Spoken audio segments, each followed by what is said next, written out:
One of the more visible signs of the technological revolution sweeping the Russian armed forces is the proliferation of battlefield robots being tested for use with the ground forces. The range of programs suggests this is a high priority for the Russian Ministry of Defense, and the existence of such weapon systems is indicative of the importance being placed on implementing the digital revolution in the armed forces to make them capable of waging net-centric warfare relying on small units operating independently without a well-defined front line.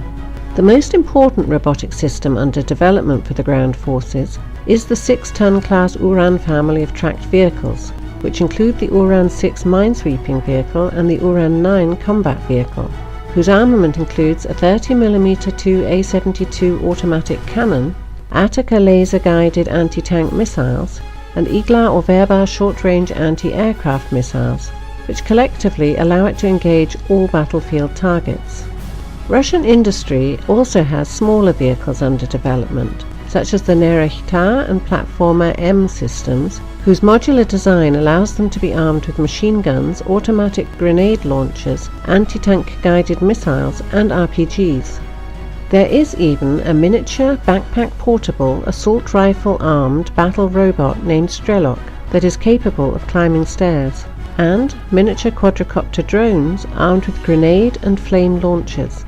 The most ambitious initiatives include a robotic version of the BMP-3 infantry fighting vehicle named Udar and the remote control feature built into the Armata family T-14 tanks, which enables individual T-14s to be controlled by other T-14s through the provision of high-volume data links which give complete access to the sensors, weapons and controls of the vehicle being controlled.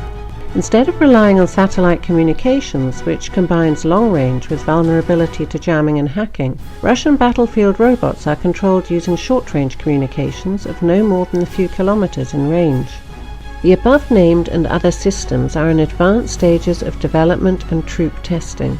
There are reports that some of the robotic weapons platforms were deployed for battlefield testing in Syria.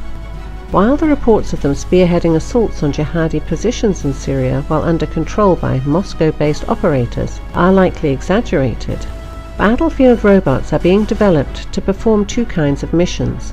The comparatively small size of modern armies means that stable front lines will be rare in future warfare. Even the small in size Donbass theatre of operations has a front line consisting of checkpoints, fortified positions and garrisoned towns, rather than continuous trench lines, which presents both sides with opportunities for infiltration. It means that every unit has to worry about providing its own security and protection, both when occupying permanent positions and on the march. And the robots can provide that capability by performing surveillance and patrolling roads to discover ambushes and roadside mines. The other mission is overcoming prepared defences, including in urban terrain. The lethality of modern weapons means that offensive operations against opposing units in strongpoints or urban terrain are likely to suffer many casualties. While such resistance can be reduced through massed artillery or aerial bombardments, such tactics also cause unacceptable losses to civilian population and damage to infrastructure. Armed battlefield robots can perform armed reconnaissance by compelling defending units to reveal their positions by prematurely opening fire, clearing minefields and obstacles, and destroying individual strongpoints.